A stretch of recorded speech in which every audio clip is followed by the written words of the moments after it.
ひばり、何してんの？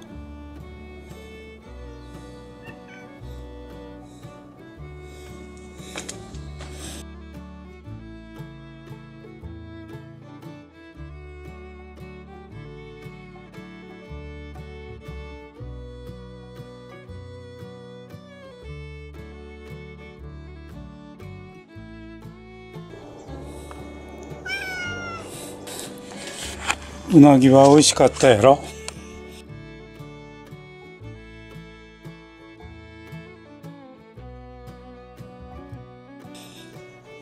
へい、ひばり、ミルク飲むか？はい。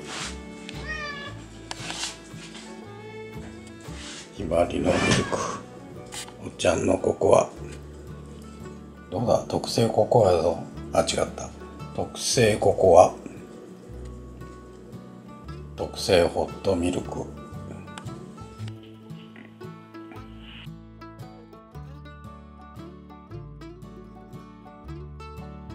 どうぞ。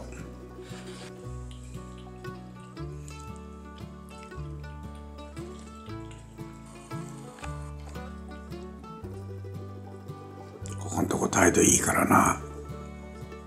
まあサービスや。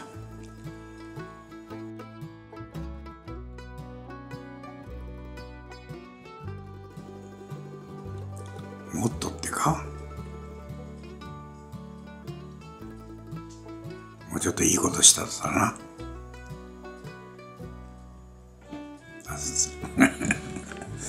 ひばり、機嫌直したのか？機嫌直したのか？機嫌直しましたのか？